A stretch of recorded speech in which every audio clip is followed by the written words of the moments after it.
What if you grew up in a belief system that told you everything around you was an illusion?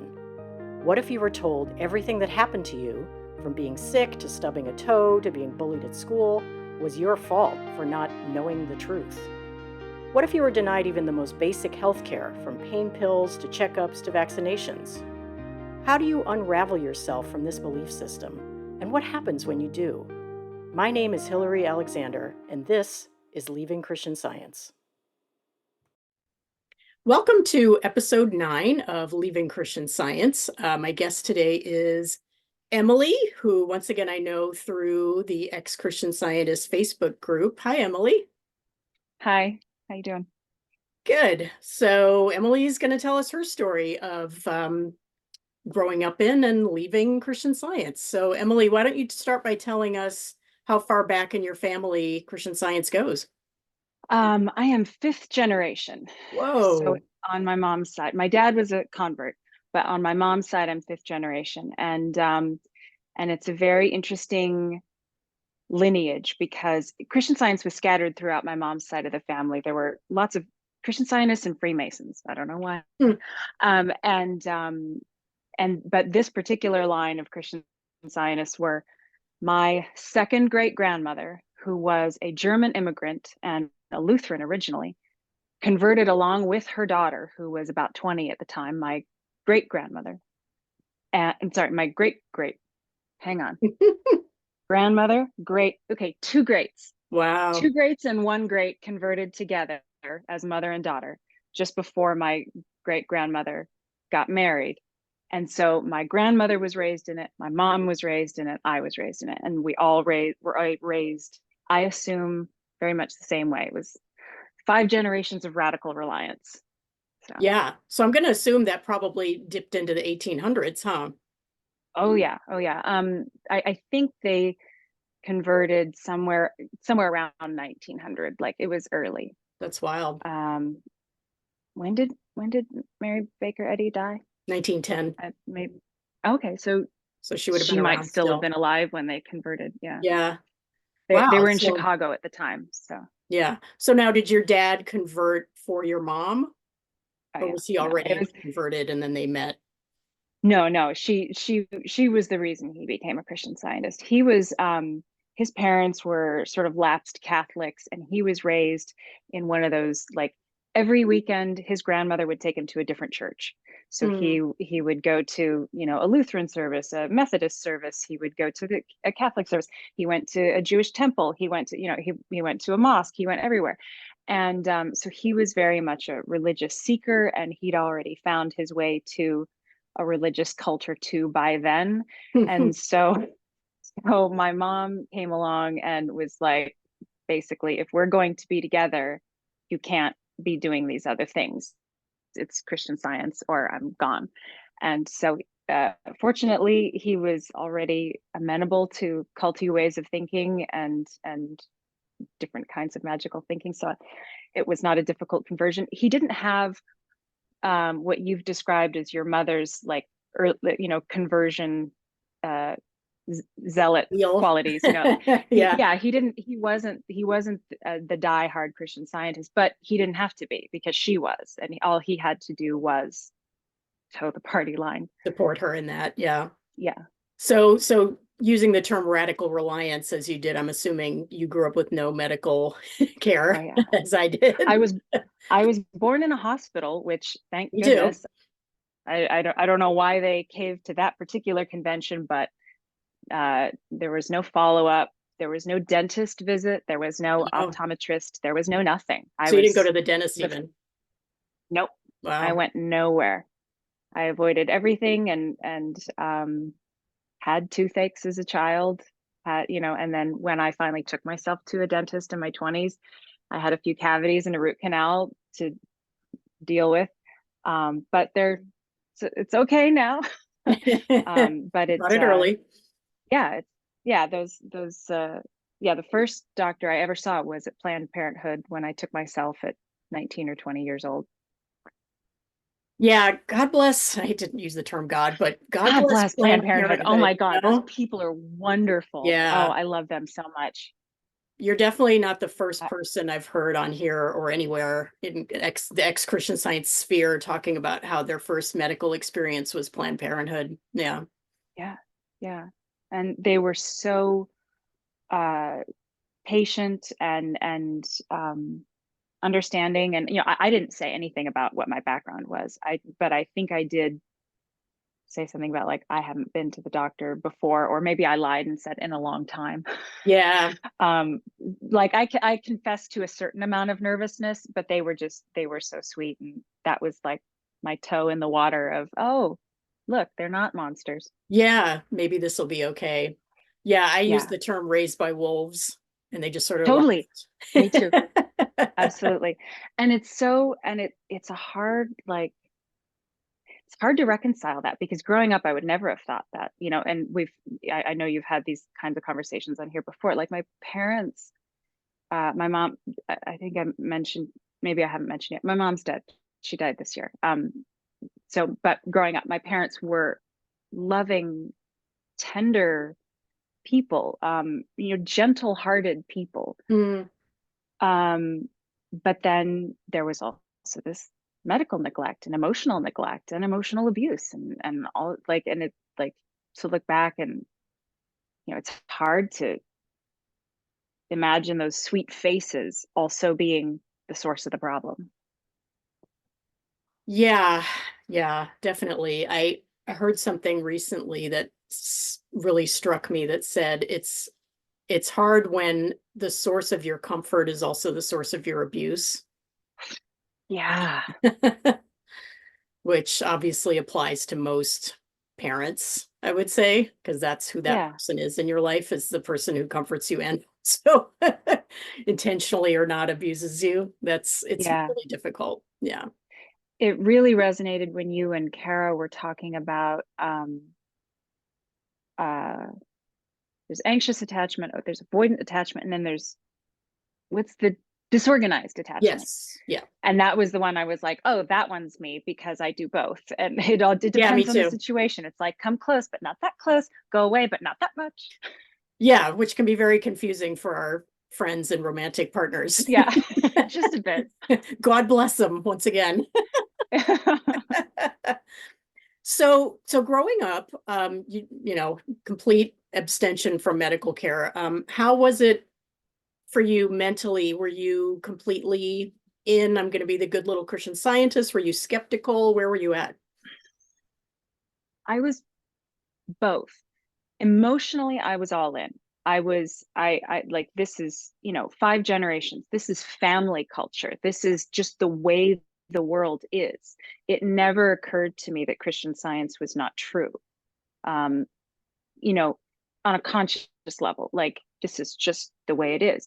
At the same time, my body always knew something Mm, was wrong, or my unconscious, or whatever you want to call it, but like my part that was not towing the line with Christian Science was sitting in the back going, but that doesn't make sense. And but I was not as often. I mean, I was occasionally the kid who had the difficult questions in Sunday school, but I was mostly the good kid in Sunday school who would I was already adept at gaslighting myself.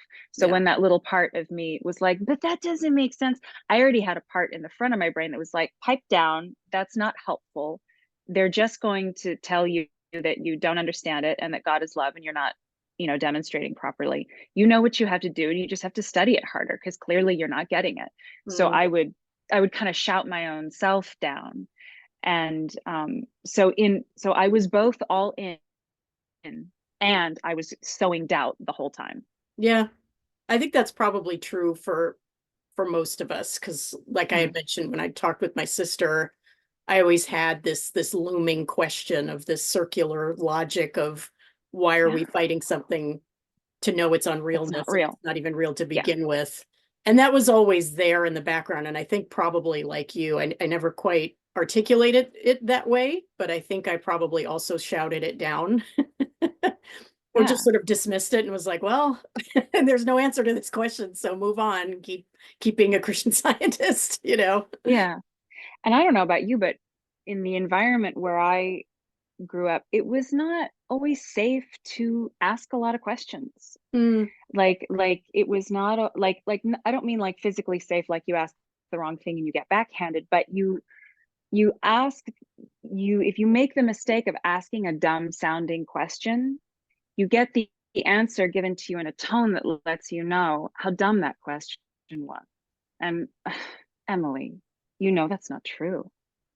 And so it's just like, oh, now I feel like an idiot on Yeah. top of the, so it's like you learn, like, I learned not to ask questions unless I had walked all the way around the question and made sure that, like, this doesn't sound really stupid. Like, this sounds good enough to get by, doesn't it?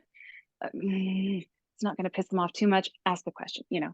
It was always this like negotiation of what can I afford to reveal the extent of my doubts, my questions, my pain, my anger, my discomfort, all the other things they don't want you to have. Yeah, I think you really nailed it with that feeling of being afraid of the exasperation that you would get. Yes. Oh my That God. like why are you asking this question? You know, Yeah. and children are very Foolish sensitive to child. that. They pick up on tone and they pick up on that attitude of you're just annoying me right now. This is stupid. Even if the person doesn't say that, they feel it. So I I remember a really, constant feeling of like exasperation and then frustration on my part. I remember being very frustrated as a kid all of the time. That was like my major emotion was frustration. yeah. And I really wonder how, as we were talking about this, it occurred to me, I wonder how many Christian scientists, like, I wonder if you could do a study. How good are Christian scientists at picking up on certain tones of voice? Because I know a lot of us have also talked about like that Christian Science way of speaking, that very happy, like, and the way that we read the Sing-songy. lesson at church, and that, yeah, that very sing-songy, happy Pollyanna. And like, but the music of that speech is so specific, and we all know the music of that speech. And like, you can, and then you hear when the music changes and you're no longer being spoken to that way, and you're being spoken to with just a little bit of tension, and then you realize, oh fuck. I did something. Yeah. Yeah. I want that. It doesn't feel good. Yeah. Yeah, yeah. So yeah, I think we had a very similar childhood in that sense. I don't remember questioning my mother a lot, but I definitely had No, like I wouldn't most, have dared. yeah, yeah, me either. But I do remember very like more specific things. Like I didn't want to ask her the big questions, but I did want to ask little things like, you know, the thing where I asked her, do we believe in reincarnation? Mm. And the What did answer she say? was, she said, well, we don't believe in carnation, so we can't believe in reincarnation. And that was always the kind of answer you'd get is like, Yeah. it was always that It thing was always isn't a riddle. real. So this other thing can't be real. So none of it is real. None of it's all not real. And, you Yeah. know, and it's like that's just Oh, the ultimate thought stopping cliche where everything yes. is unreal. And that's pretty much the answer to everything is, well, that's just not real. Yeah. And And they that sort also teaches you not to ask questions, of because that shuts you down. yeah, and pretty soon you just answer it for yourself. And the answer to everything is it's not real, you Yeah. know. But that doesn't help me with the problem. No. It still feels real. So how do I deal with the like fakeness of the realness? How do I deal with that? No one ever had an answer Yes. for that. It's like, if it's not real, then why is it a problem? Like, I wished Yeah. I could have asked as clear a question as that. Like, if it's not real, why is it, why does my leg hurt? Yeah. Well, And expecting like young children to be able to wrap their minds around these complex metaphysical concepts. that don't actually make sense. Yeah, to anybody, but especially not Yeah, to us. I mean, it's just it's I mean that's a form of child abuse in itself, it is. you It is know. like making, totally. It is like, it is a horrible thing to tell somebody, no, this makes sense. You just don't get it. And it doesn't make sense. Yeah. And you drive yourself crazy with like, but it's supposed to make sense, but it doesn't, but it's supposed to, but it doesn't. And you just like ping pong between those. And yeah, it's crazy making. It is the Yeah. ultimate gaslight. No, it's like, no, it's not crazy. You're crazy. Oh And God. it's like, With that look, no. that look and Yeah. that tone of voice, you're crazy. Yeah. Yeah. It's so like, and I don't know about you. I've never asked this. It just occurs to me. I've never asked this in the XCS group, but I should ask, like, how often, as former Christian scientists, are we afraid of going crazy? Mm, Like, I don't know about you, but like my one of my fears has always been like, God, if I lost my mind, that would be terrible. Like, and maybe lots of people are afraid of that, but there's a special like, if I went crazy, that would just be terrible. And like who like crazy is such a it's a yeah. terrible What does that term, mean but exactly? like, but that's the feeling that you grow up with, is that like Yes. if I lost my mind, that would just I couldn't bear that. And maybe Yeah. that's a CS thing, maybe because of the, if I Yeah. lost my divine mind. That's a huge phobia of mine, is getting to a place at some point where I lose track of reality. Yeah. Because, and for me, I mean, I think CS is partly the culprit for that, but it's mostly because in my opinion, that's what happened to my mother, Yeah. starting when she was Me around my too. age. So I have a Oh yeah. lot of deep-seated terror of going down her path just because we're genetically connected and that I won't be Yeah. able to have any control over it or seek help, and I'll just sort of spiral for Mm. 20 years and then die. That's a real fear of mine, even though I know that that won't happen to me, mostly because I have a support system and I have understanding of all this stuff, which she definitely didn't Yes. have. That I know I could seek out therapy, or I could go to a medical doctor, even if it was something physical with my brain or whatever. There are just so many options that I would have that she didn't have. But it is Yeah. a big fear of mine and something I think about way too much, is losing my Yeah. mind. Yeah.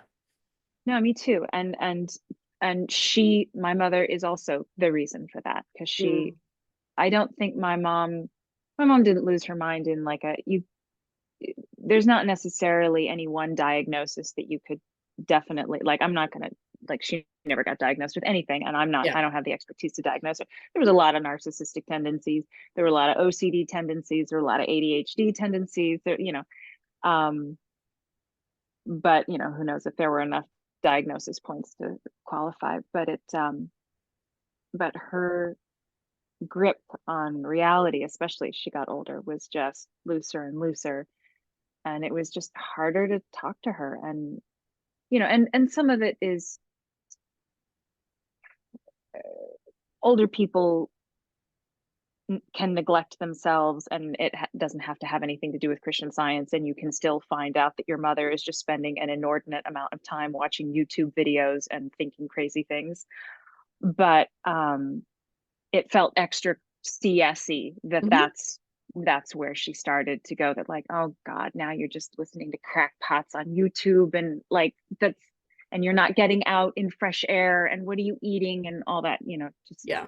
Yeah, same here. My mother, because of her magical thinking tendencies, was always into sort of ridiculous things, but it escalated as she got older and more Yeah. isolated, and the internet came around and she became a big, big internet person. That was her whole life, was the Oh, internet and her internet friends and these groups. And I don't know if she watched a lot of YouTube videos. I don't know if that was necessarily her jam, but when 9/11 happened, she got all into the conspiracies around that. oh Thank God she wasn't around for COVID and Trump and all of that. I can't even imagine what that would have spiraled her into. But yeah, she definitely, mostly because of isolation and chronic illness that I think affected her brain at a certain point, she I assume spiraled into, reduced mobility too. yeah, she was Yeah. just trapped in her apartment for Yeah. years. I mean, from what I hear, we weren't in touch at this time, but she just never left. I mean, she had her groceries delivered.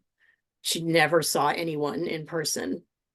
Oh, that's rough. And it's terrible, but Yeah. she was going down that road for a long time. She'd always been a bit of an agoraphobic. Yes. So not leaving the My, house was sort of her jam. yeah.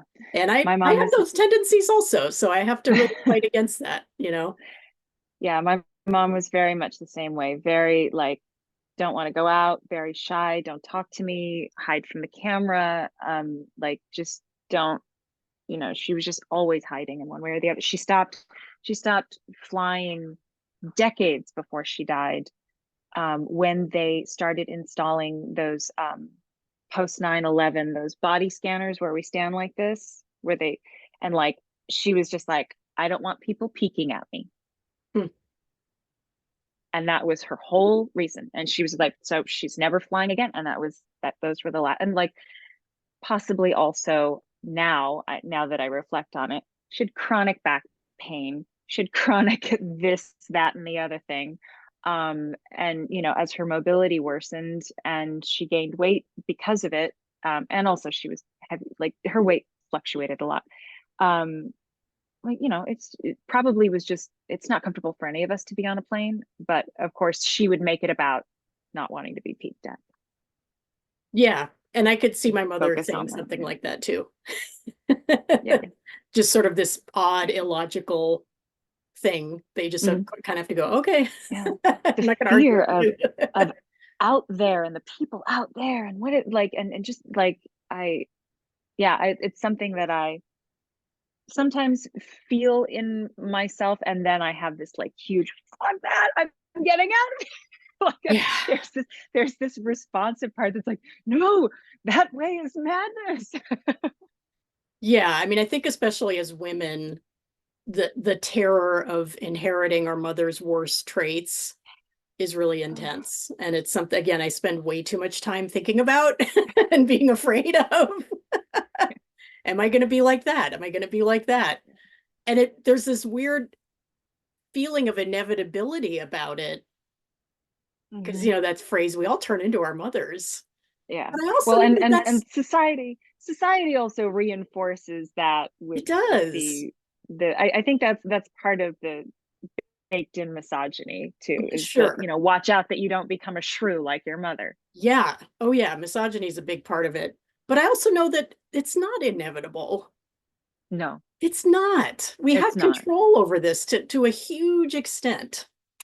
And I constantly have to And remind and myself of that. yes, the fact that we're looking out for it, the fact that we're watching for it is a huge thing. I was just I was following a doctor on TikTok, and she was talking about she's a specialist in elder care and degenerative diseases like Parkinson's and Alzheimer's and things like that. And she was talking about how a lot of her patients fear that they're going to get the thing that their parent or grandparent got. And she's like, looking out for it is a huge part of it, because if you keep track of this, that, and the other, you can notice when this gets low and you need to get this medication or whatever. And so like extrapolating that to us was like, you know what? Because like you said, I could go get care. I know that I would take care of myself if that happened. It's just, I haven't spent as much time taking care of myself as not. So the programming is still worried that we're going to go off a cliff. Yeah. But I also remind myself too, another tool we have in our toolbox is the fact that we're living completely different lives than they lived. Yes. My mother was born in the 40s. She was a teenager in the 50s. Completely different life on so many levels, medical levels, mental health levels. Again, she probably had an extremely complex mental health diagnosis, a lot like your mother. She probably had ADD and all this other stuff that we'll never know. But today there's a term for all of that. And you can get help and you can recognize the signs. And I mean, it's just, we're living a completely different life. If I look at the way my mother lived her life and the way I've lived mine, polar opposite, polar opposite. So why would I think that I'm just going to end up like her? Why would that ever happen? And I have to tell myself this all of the time. This will not happen to you. You're a Well, completely different person. I don't know about you, but I know that something that informs my fear also is that, like, my mom died not too differently from how her mom died, and not too differently from how her mom died. And the radical reliance in this line of women produces a repeatable result. And so, like, I think in my case, perhaps some of the I must fight against this is also coming from that, breaking the generational curses part of me that is like, God damn it, it's all gonna stop with me. Like, no more of this shit. Like, we're Yeah. not doing this anymore. Yeah. I mean, you broke 5 generations of indoctrination. You should pretty much give yourself a party every day. You know, Yeah. that's a huge achievement because you could have just kept going with it, Totally. It would have you know, been very and easy. easy. I was so set up to just be the next one. Yeah. So on that note, Yeah. at what point did you start to question, start to leave? How did it pull apart for you? I think like a lot of people, it happened in stages. It was like death by a thousand cuts. It was Yeah. just every little hash mark of like, ooh, that makes sense. And like something I remember was a real struggle for me was in high school. I took chemistry, and like I was a very good student, um and it was not hard for me to pick up anything, as you know, K through 12. I'm sure it would be different now, but like I was in those days, I was a very good student. But chemistry absolutely threw me because I could not make my brain do these equations where matter creates energy or energy becomes matter, or like Hmm. it was just like it was butting up against the programming that was like the matter and energy are not even real and therefore cannot be measured. Hmm.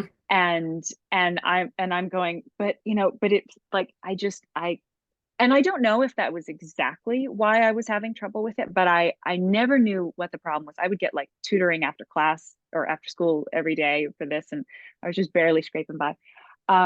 But through the lens of my Christian Science programming, it's like, oh, well, of course, like chemistry is just foreign. So it was like things like that. But also, I was getting into like the drama club and finding acting and finding the arts. And I think in so many ways, the arts saved me. And I know a lot of people have said that. Yeah. It's true. It was like, it was the first place where there was room for real feelings from me, where those were allowed and expected, and where I got praise for emoting in a room full of people. And it, you know, Yeah. and yes, it was something I was good at, but it was like I couldn't do that at home. There was no safe space.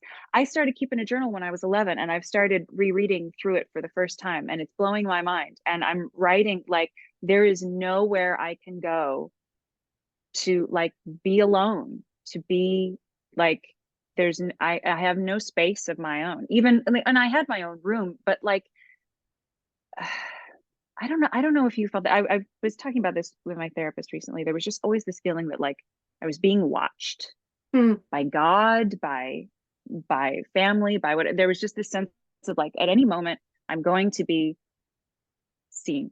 Sorry, I Yeah. wandered away. You were asking Well, how oh well, drama. that's true though. So When you have a God belief, you really are never alone. You're yeah. never truly by yourself. Well, there was There's always this always this other observation of, entity. yeah, Yeah. there was just like, what would God think of what I'm doing right now? Like Yeah. it would be judged this way or that way, or like I'd better not do this or else it will appear like I'm this. And like there's so much.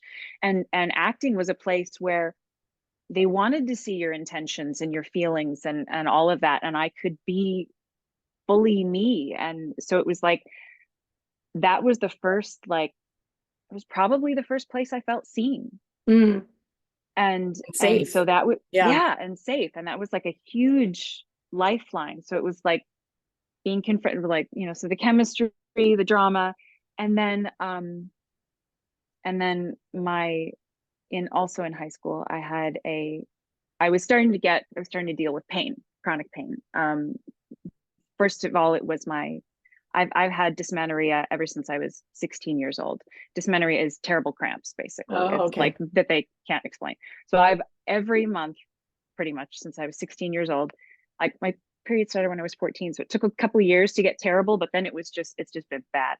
And of course, I had no pain medication. I remember like the Thanksgiving that I was 16 or 17 years old, I was on the floor of the bathroom. I'd been, you know, puking because there was so much pain, Ugh. and I was passed out on the bathroom floor, or like in and out of passing out on the bathroom floor. And it was Thanksgiving, and we were all supposed to go to my Aunt Lenore's house and have family dinner.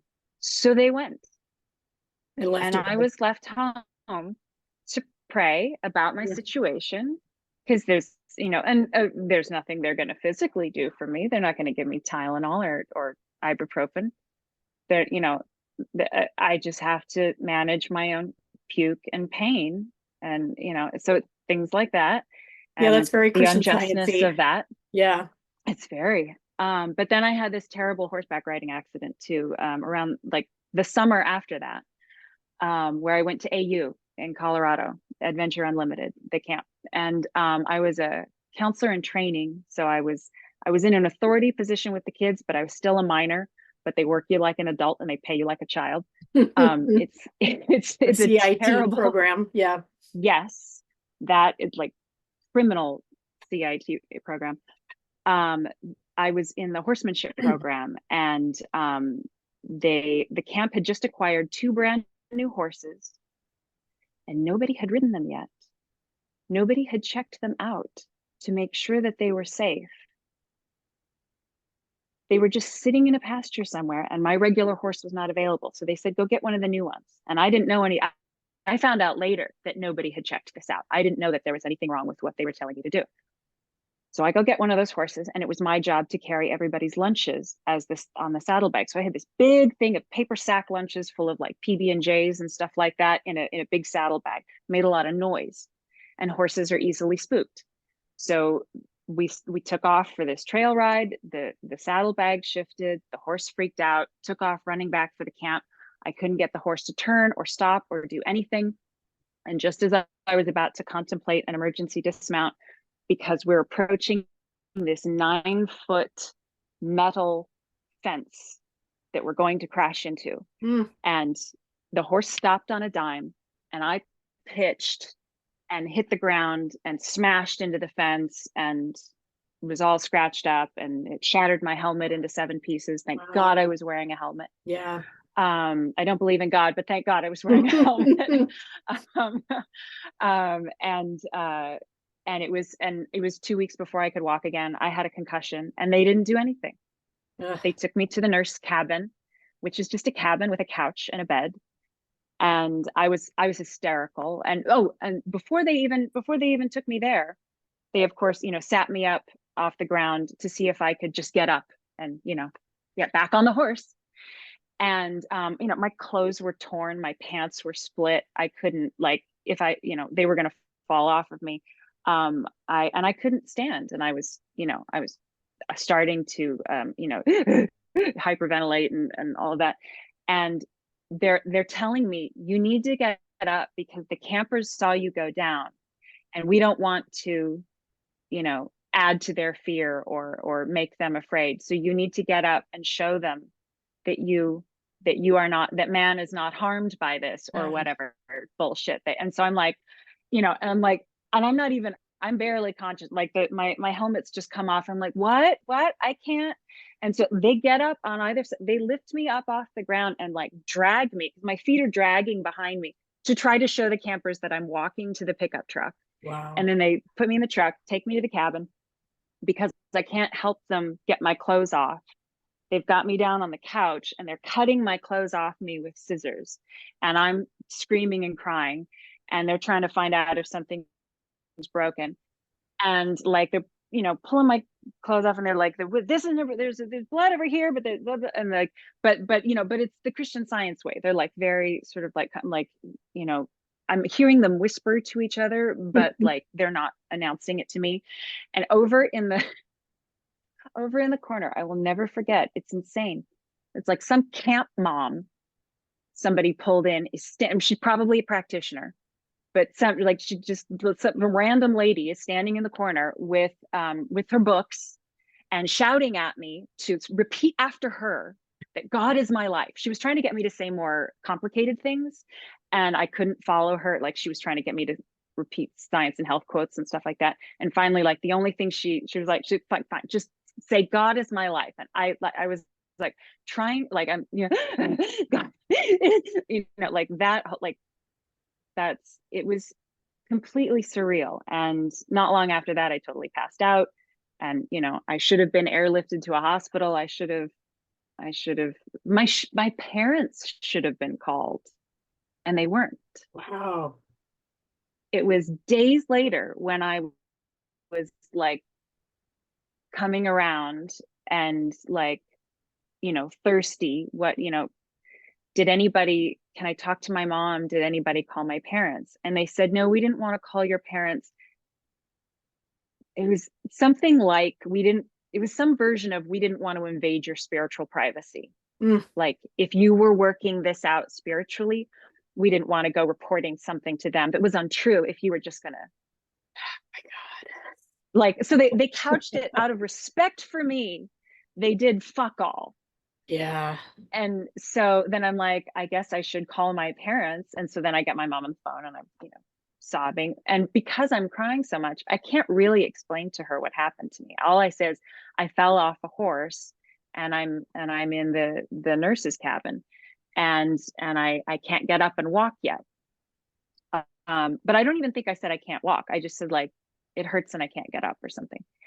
And and then like I had to get off the phone because I was crying so much. And I think they like told her a quick like she fell off a horse, but she'll be fine. Like and like my parents had Minimized no it. idea. Yeah, they Yeah, didn't know how bad it was. Yeah. they had no idea. And now, can I be certain that if my parents absolutely knew the extent of my injuries, that they would have had the wherewithal to insist on me being taken to an emergency room or to a doctor? I don't know. I would hope that they would have, but I don't know. And I was in no position to demand it because I was such a good little Christian Scientist. Yeah. I don't want to disappoint all the adults by copping out and taking the medical way out when I know that they expect me to handle this with prayer. Um, so I limped around and I remember asking for a pair of crutches at some point and they said of course they don't have crutches.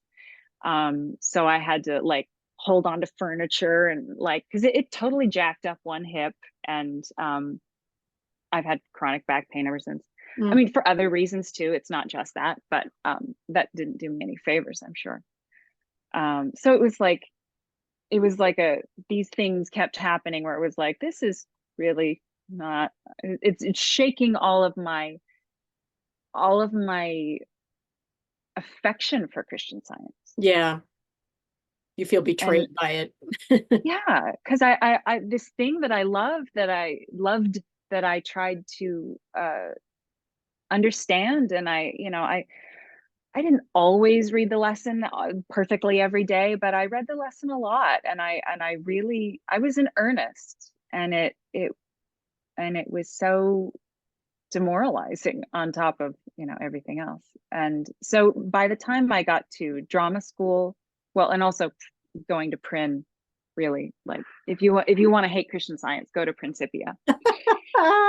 Oh my God, that place. Um, that place made Adventure Unlimited look cute. Um, Mm. uh, we moved to St. Louis for my senior year of high school. I had grown up. We moved around a lot when I was little. My dad was a musician, so I was always the new girl in school. And then for my senior year in high school, my mom had always wanted to go to Prin, and her parents couldn't afford to send her. So she was like, "We're going to move from the Bay Area of California to St. Louis, Missouri, so that you can go to the Principia Upper School and have the experience that I never had." And I was like, I don't want to go. Mm. I had a boyfriend. I had a whole life. I was in the drama club. I don't want to go anywhere. And that no is not an acceptable answer. And so we went and I went to Prin just for my senior year. And it was the culture shock of my life because like did you grow up in California? No, New York City mostly. Okay. Okay. Well, I grew up in California public school. So it's like I was used to having a big classroom full of, multi-ethnic, like every kind of person. I was used to hearing tons of languages at school and like I was just used to being in a sea of diverse kids. And you go to Prin and my graduating class was 45 white kids. Oh, and there was like one African transfer student or like international student. And that was it. And I was like, and it's so Stepford. Did you go to Prin? No. Okay. It's so Stepford. It's so like, you know, hello, welcome to Principia. Like it's Shiny, so happy creepy. people. Oh, shiny, happy people everywhere. It was the weirdest That's thing. how I picture it. I've never been, Oh, but I picture it like that. it creeped me out. Um, Uh and it was so weird too, because like in any other circle, in public school, I was always the goody goody. I was always the good girl. Like I was a Christian Scientist. Of yeah, course I was the good girl. Amongst the Christian Scientists, I was the badass, foul-mouthed rebel. I bet. Yeah. I was the bad influence. Like I was such a good kid, but I was subversive. Um, Yeah, if I could interrupt for a second, that strikes a yeah. tone with me because I was similar. I was always like the goody two shoes girl in school as the only Christian Scientist, but then I think this must have happened at camp. I went to Camp Newfound in Maine, Christian Science camp, which I actually Yeah. loved. I have no bad feelings about that camp at all, but I do remember this one incident where my mother was the jazz reviewer for the Christian Science Monitor. So we got to go to a lot of concerts and festivals and things. And so I The brought CS this, Monitor had a jazz reviewer. believe it or not, yeah, she was the jazz and pop reviewer Oh my for God. like decades. That was her job. And so she in at the time in the 80s, there was a jazz festival called the Cool Jazz Festival because it was sponsored by Cool Cigarettes, Oh Kool. yeah, yeah. Yes, I remember. I don't think it exists anymore. It's changed its name by now. But But I we got remember this, hearing about it at some point. yeah, it was a Yeah. pretty big deal. So we got this free poncho as the reviewers, this like green poncho. And for camp, we had to bring a poncho, and that was the only one we had. So I brought this poncho with Cool Cigarettes logo on it to a Christian Science camp. And the level of displeasure about this Oh, poncho was so intense so good. that I was definitely like the weird dark kid at camp because we all had potty mouths too. We all swore like Yeah. sailors at home. And, Oh yeah. that just was not okay in a Christian Science Yeah. environment. So yeah, it's funny how you can be, the goody two shoes in a regular public school, and then you get into a Christian Science Yeah. environment and you're like the juvenile delinquent. Yeah. It's a new kind of code switching. Yeah. So Um, so you were the badass at Principia. yeah, yeah.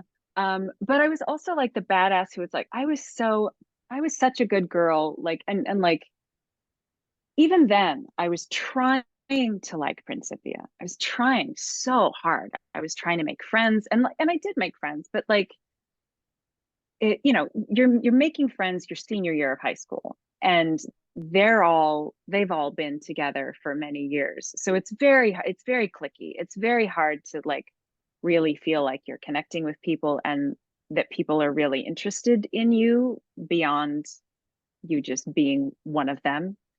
um and so it and I was also so practiced at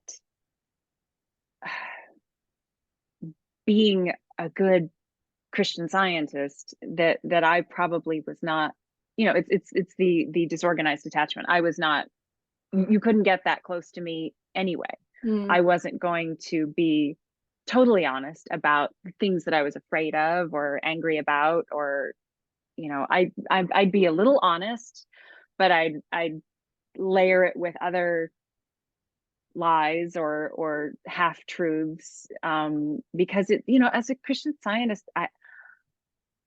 I hate lying, but I'm great at it. Like I'm so like if I have to, like if the pressure's on, I can bullshit. Like and but because it's a survival skill, like Yeah, it all the is. time, all the times I would deny being a Christian Scientist growing up, like I don't want anybody to find out I'm a Christian Scientist. They're gonna think I'm weird.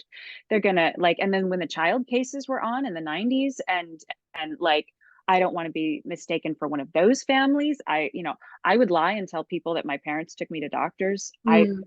I pretended that I got medical care. Sometimes I would not give them the slip to get me out of health or screenings, or like the to get me out of like checking my eyes or my hearing and stuff like that. And there were times that I threw that slip away and I let my eyes or hearing be checked, Oh wow. just so that I could be incognito. I Yeah. would disregard whatever they were telling me about my vision and my hearing, so that I would, I would try and refute it later spiritually. But I was like, I didn't want anybody to find out I was a Christian Scientist. And then when I was among Christian Scientists, I didn't want anybody to find out these various other things and my doubts and all of that. So it was like, there's always that tension there. So then I got to college. And I went to drama school in Los Angeles. So it was like out of Principia. Like, I went like extremes.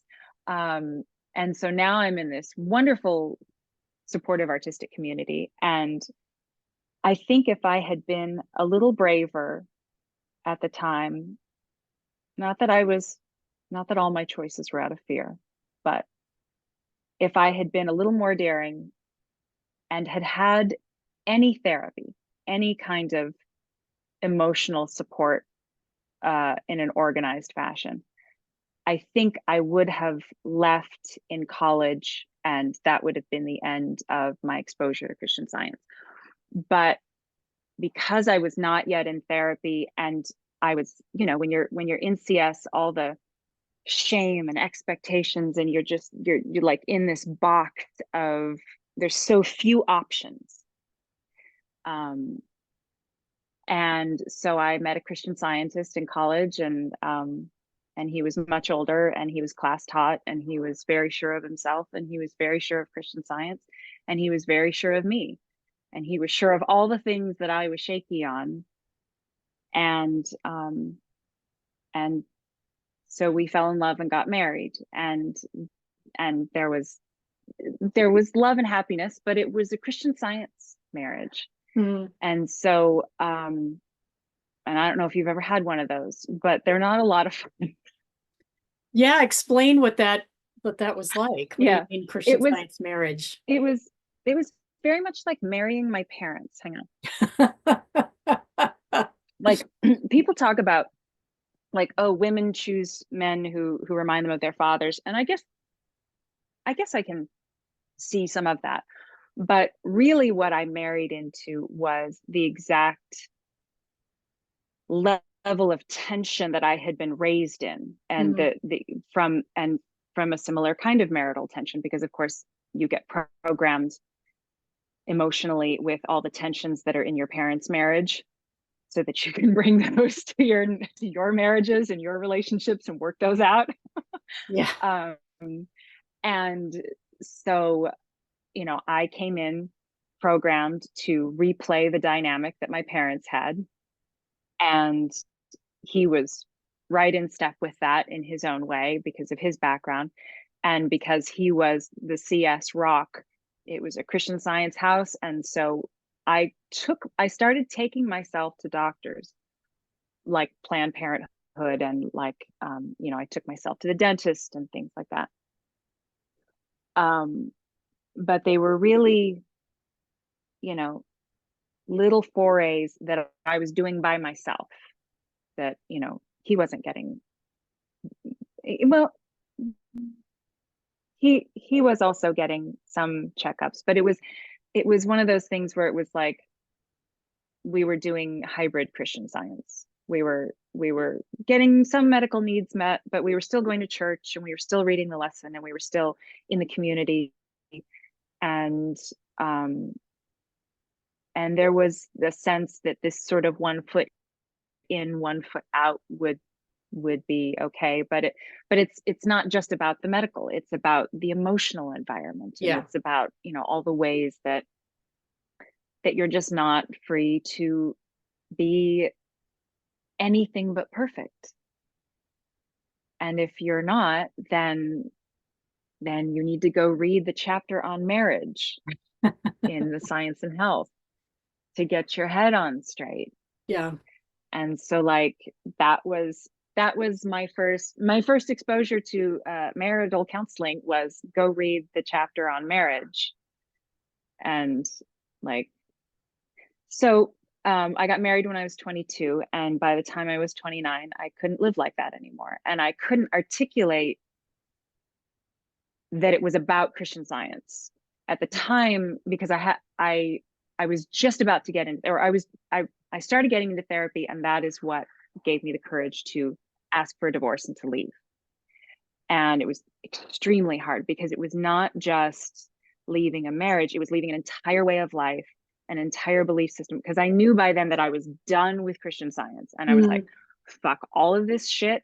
I don't believe in God. I don't believe in any of this.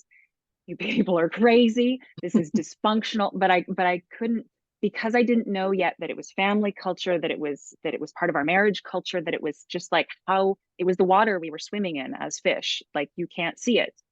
And so I just knew that I'm not happy in this marriage and I have to go. And so at the time, I think that a lot of the context, or a lot of the impression that I gave was that I'm just not happy and I can't really articulate why.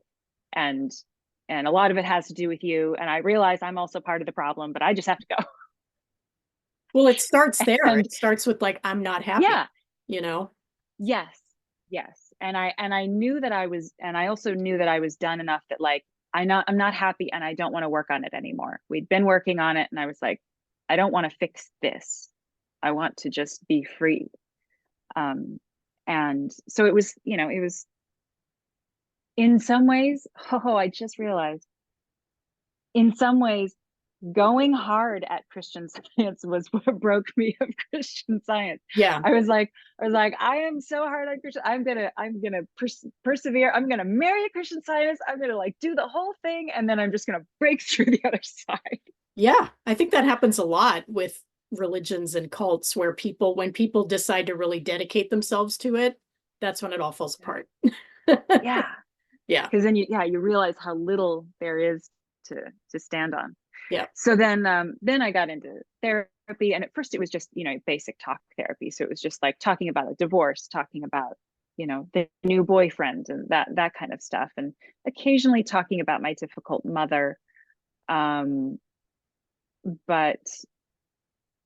it took many more years of regular therapy for me to come across the XCS Facebook group, to come across the idea that Christian Science is a cult, and then for me to start studying cults and like, oh my God, it is a cult. And like suddenly like all this context just explodes in front of my memories. And then it's like, oh, that's why I did that.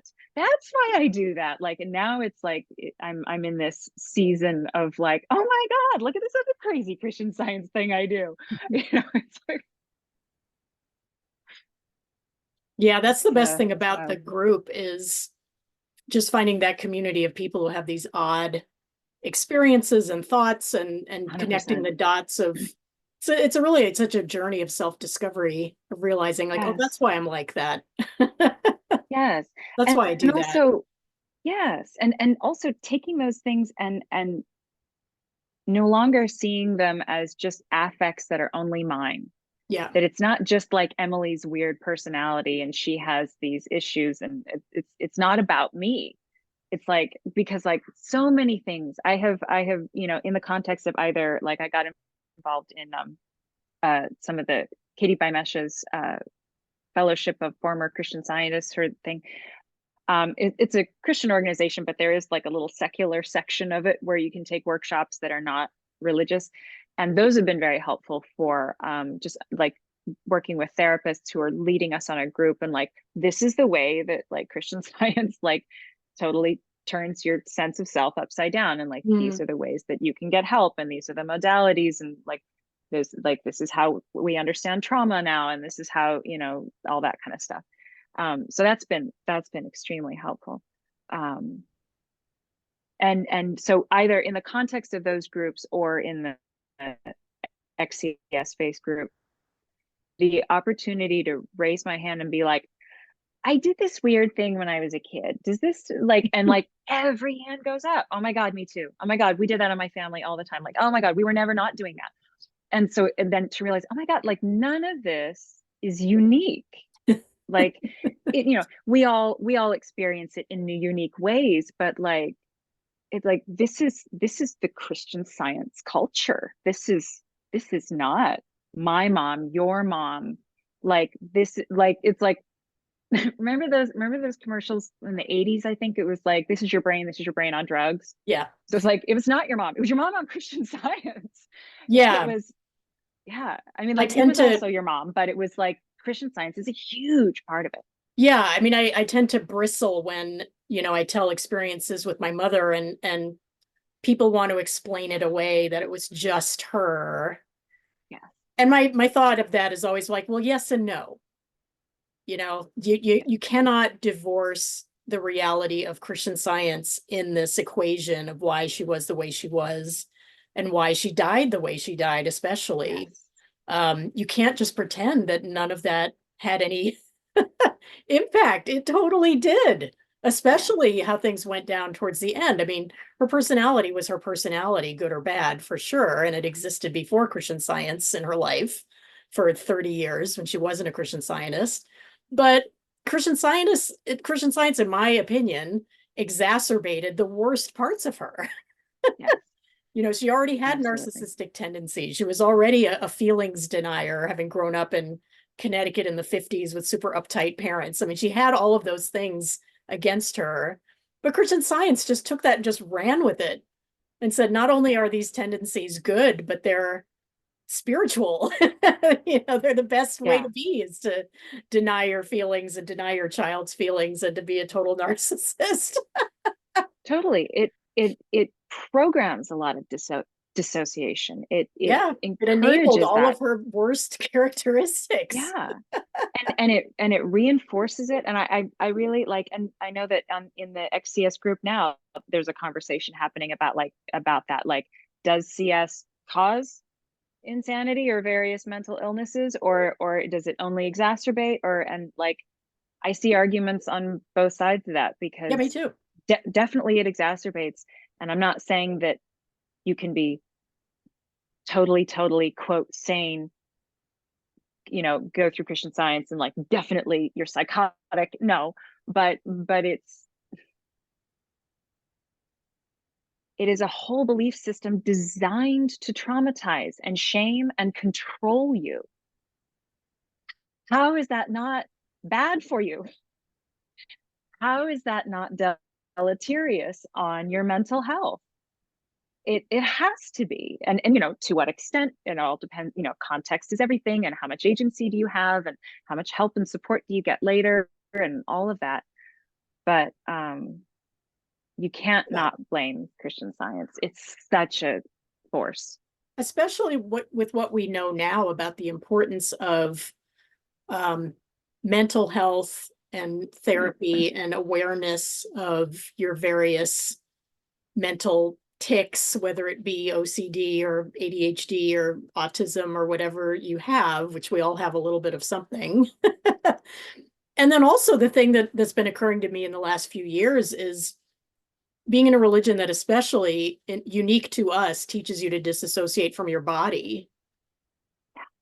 That's as you get older, as I am now, you realize how incredibly damaging that is. And Mm-hmm. something that you said earlier about being in acting was really the only place to be safe, to emote and have feelings and be authentic and real. I was always so grateful to have dance in my life. I've been in dance classes Yes, since I was about 4 years old. And, now dance is later in huge. life, I do partner dancing and stuff like that. And it was the only thing in my life, God, it makes me want to cry just thinking about it, That's that true. encouraged me to connect with my body and be in my body and be present in my body because everything else was telling me to disconnect from that and that it wasn't me and to not listen to it, to not pay attention, to ignore it, to shut it down. But when you dance, you can't do that. You have to be really in your body, you know? Yeah, And yeah. acting Dance was the is. same. I was also a child actor. And I have to say, I didn't succeed in that. And I think it's because I was too shut down. I just couldn't go there. Mhm. And all the notes I ever got were that, low energy, shut down, not not getting to the emotional whatever of this scene. And it's like, yeah, I couldn't do it then as a kid, as a little kid for sure. Yeah. Yeah, I didn't try to act as a little kid so much. Oh, you know what? I take that back. Never mind. I'm a liar. But it's also, in my defense, I don't know if this happens with you, but with trauma and all of that, my memory of my life is Swiss cheese. Mm. There are things that I remember in startling detail and clarity, and like I remember this like it's here right now. And then like I will forget whole chapters and be like, oh, that's right, I did do that, and or I've had things where like, no, we were there, here's the photo. I'm like, I No don't remember memory. that day. Yeah. Yeah. But there was, there was some abuse growing up too, not from my parents, but I was physically abused by another family member. Mm. And Christian Science was part of how, I didn't tell anybody because it wasn't real. Like Christian Science sets you up to, gaslight yourself that way. Yeah. Don't make a And reality of it, right? Did you ever hear absolutely, that if you phrase? absolutely don't give it power. Yeah. Don't, like that. I think that was the one I heard most of. Don't give it power. Don't talk, and like that was typical. I mean, like that was so programmed. It's still in effect now. I mean, when I started getting into therapy and like taking, like, do you have anxiety, do you have depression, check off these things, and it's like, do you struggle with getting somewhere on time? No, I don't, because I have the system, and I have I have these all these ways that oh gosh, I've just lost track of where I was going. Oh, I hate it when that happens. Does that happen to you? Oh, well, forget where I was on that, because I know that I was getting to a piece that I missed beyond dance, because dance was also a part of my life that became bigger later and has been a big part of my healing. But you earlier when we were talking about falling out of Christian Science, I got a job that was kind of my last, like, I am done with Christian Science move. I got a job for a while working for a veterinarian.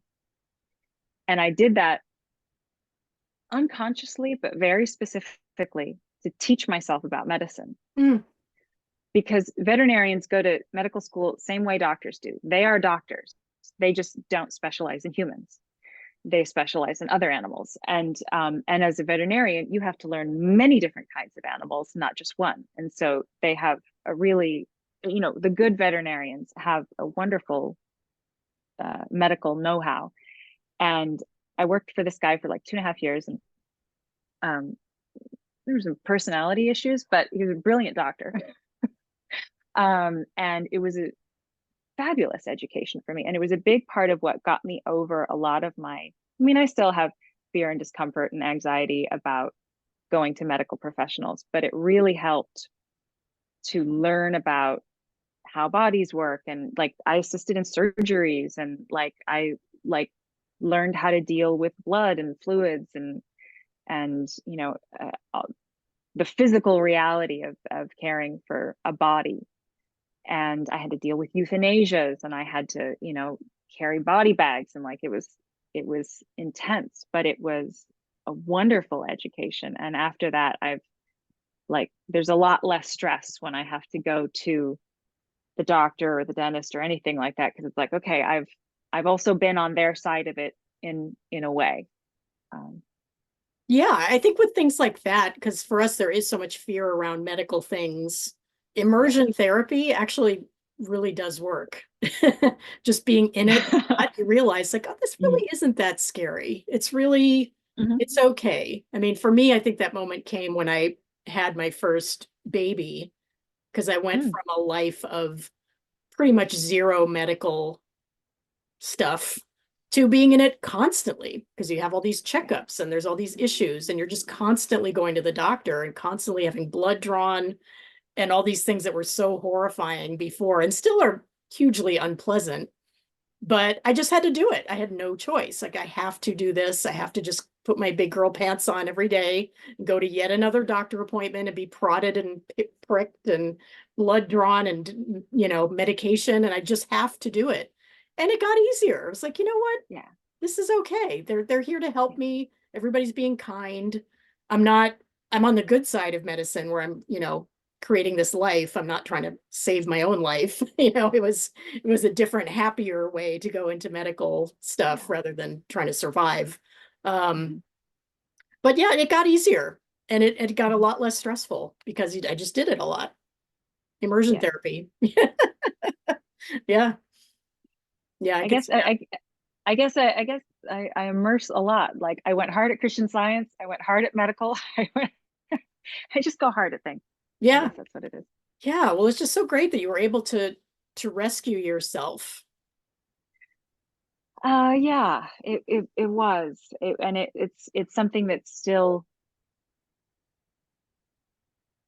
in many ways, I'm still rescuing myself. Yeah. You know, it's I'm learning how to rescue myself now in a way I never have.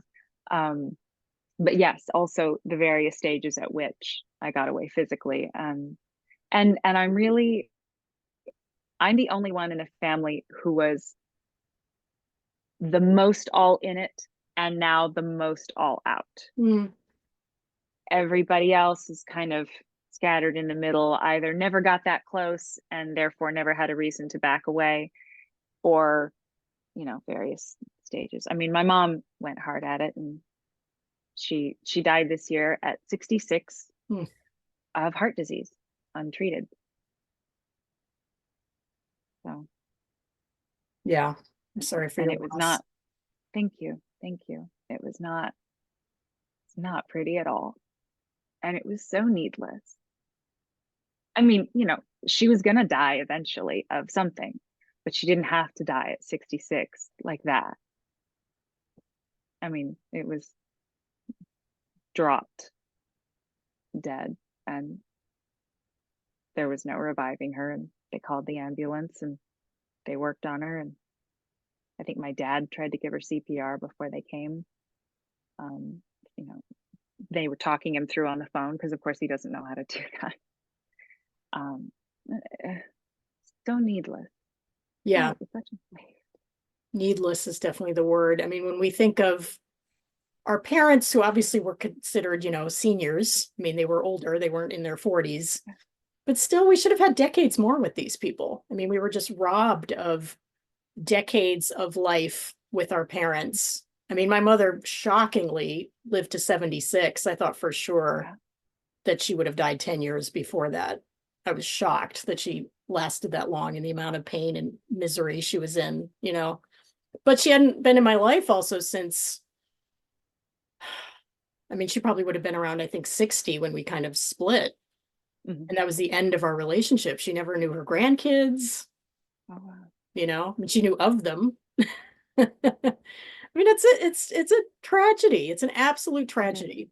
Because I It is. because with kids, I look at them, especially around now, around Christmas time, and I think if things had been different, Christian Science hadn't been in our lives, we would have been going to grandma's house, or she would have been coming here, or we would have had my children don't have any grandparents. I mean, how depressing is that? They'll never Yeah. know that. I mean, I had wonderful grandparents, not Christian Scientists, I might add. And they were Yeah, wonderful. my non-Christian Science grandparents were good. Yeah, and they were a huge part of my life growing up. And it's I blame Christian Science that they don't have that. They don't have their grandma, you know? And I think she would have been Absolutely. a really good grandmother, actually. I think she would have been really awesome. But Christian Science robbed us of a relationship after I was about 35. I didn't know her anymore and robbed her of her life and made her suffer horribly, horrible, agonizing physical misery and pain. It's just awful. It's awful, awful, awful.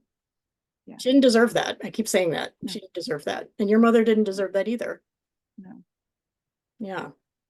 So it's Yeah, hard to not blame the belief system that caused that because it really absolutely. did cause that. If it had not It been for did, Christian Science, these people would still probably be alive.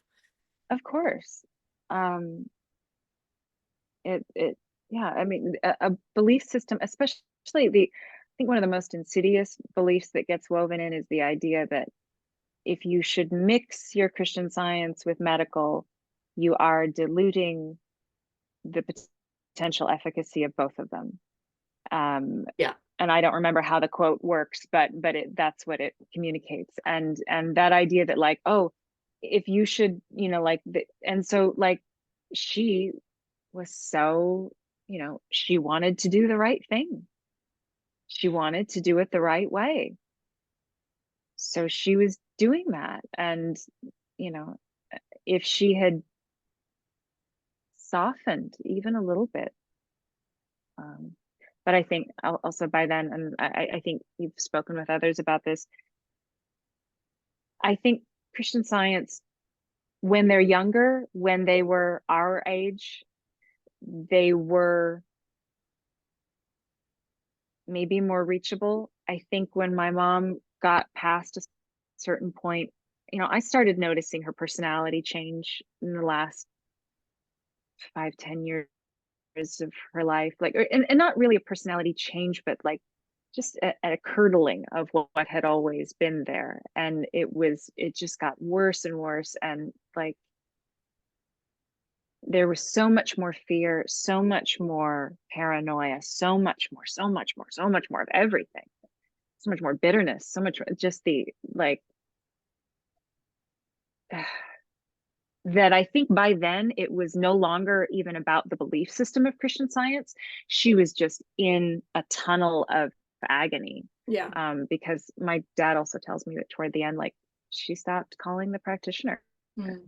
She just like either some part of her gave up, and she was just determined to do it on her own, or I don't know. Yeah. I mean, it's so sad to think of how, and being old is scary. I mean, obviously, I haven't Yes. quite been there yet, but I don't think it's an incredibly pleasant experience for No. most people. I But was on it's, hospice care 5 years ago for when both my grandparents died. I was part of the family rotation going through, and it's not yeah, fun. it's not fun. But when you add in this whole other layer again of Christian Yes. Science, so not only do you have the medical issues being unaddressed and a lot of pain and chronic pain and things like that, but you can't help but think that the cognitive dissonance, a lifetime of that, has to mess with your mental health by the time you're in your 60s and 70s. It just has to, because you've It just been has to. denying and you've been this warrior and you've been fighting so hard for all these decades. And then you finally get to this point where it's just not working anymore because you're old and Hmm. things start to fall apart.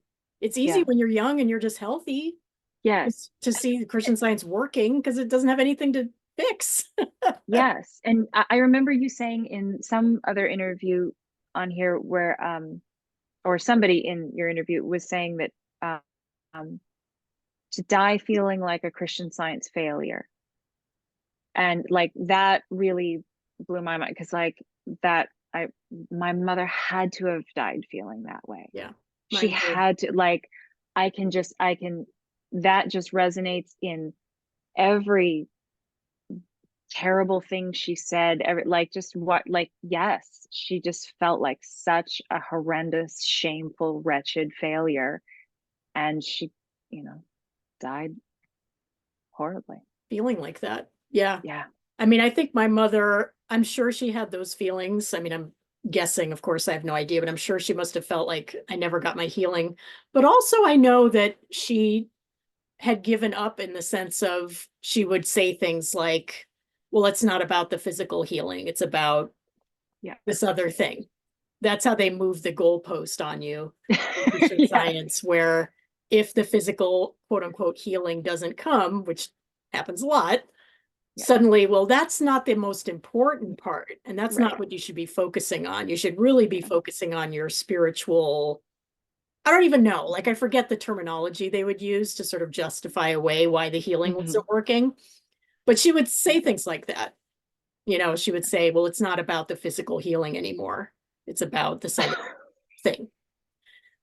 I would like to think that in her final moments, she felt that she at least accomplished that, whatever this spiritual thing was, and she was about to ascend or whatever. But I don't know that that's what was really happening. I can imagine she was just in an unbelievable torrent of pain and fear and regret and misery, you know, especially Hmm. with regards to her relationship with me and my sister. I can imagine Yeah. there was a lot of heavy feelings about that. Same. I had not cut off contact, but we were low contact for a lot of years. And even before I understood about Christian Science, I just sort of instinctively stopped calling and stopped going over so much. Um, and she, you know, one of the first things my dad told me was that she had always hoped that uh, that we would reconcile. Mm, And that's, you know, it's of course lovely that she wanted to be closer. I wanted to be closer. yeah, me too. It's so, but that stops short of being the balm that I want it to be, because of course she wanted to. I know she, like, nobody had to tell me that. I already knew she wanted to because I knew her. Yeah. But it's the, was she capable? If we had had those hard conversations, could she ever have seen me? Could she ever have met me? I don't think so. And short of that, how much of it, you know, so like, what kind of reconciliation can there be if we can't show up as ourselves? Yeah. That's the thing. If you can't be authentic with a person, I mean, Yeah. I know enough people that have been alienated from their parents in their final years that aren't Christian Scientists, and everybody sort of finds their own level of involvement in the parent's life that they can manage and that they can feel good about. Um, but for me, partially because my mother was in Brazil, a lot of this was because she was just so Oh, damn wow. far away. If she had been local, Yeah. the whole story would have been 100% different, 100%. But she was so far away, Yeah. um, that trying to have any kind of relationship was challenging even when things were good between us. I mean, we'd only see each other once a year, if that. We could Skype, but we didn't do that incredibly often. So we were kind of distant anyway. And I don't know if I can even still articulate at this point what we're talking about, you and I, where it's like, I just couldn't be myself around her and I couldn't be free.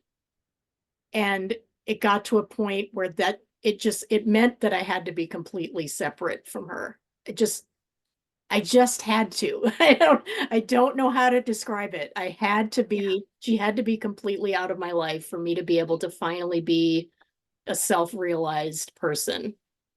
Yeah. That's it. I don't know why. I still don't really understand it. But the changes that happened in me after we split in 2006, I mean, it just went like this. I mean, the amount of coming into my own that happened at that point.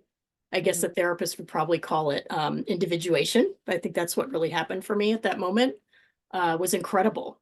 And I'll say again and again, I never would have been able to have these boys if she was in my life. I never would have been able to have kids. And I can't explain that either. Can't explain it, but And I know that it's true. I never would have been able to be a mother if she had been in my life still. I completely relate. And in so many ways. I mean, when my mom died, I got a phone call first, obviously, and then I had to get on a plane.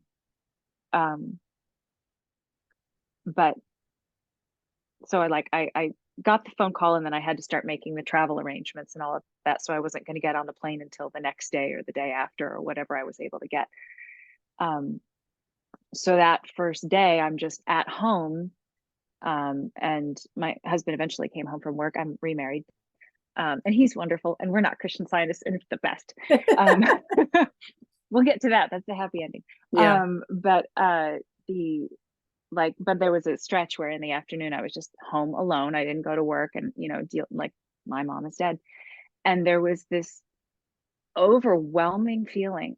I kept I kept looking over my shoulder because I kept feeling like it's the way you feel when you're standing outside and somebody's standing between you and the sun, and then they step away and you feel the light change on you. Mm, And there was just this, like, something was just um um there was this tremendous relief yeah. that I felt terrible about. Yeah. but I, there was just this like freedom Yeah. of like something was just blocking and it's gone. And like, what a terrible thing to think, but it was just, and of course there's the devastation and all of that, but coupled with it is this like, I had not realized the extent to which she was the center of gravity for my whole family. Like she was the sun and we were the planets around her. And then that she's gone and like gravity's different. I'm different. Like everything. Sorry. Yeah. I 100% relate to that. My sister and I have guiltily said to each other, the main thing I felt when she died was relief. You know, we were free. We were free when she Yeah. died. Yeah. And it's sad But then because I don't also, like to think yeah, of her that way, but it's true and I need to say that. it You is know? true. Um, because I think what also comes up with that honesty is that owning that,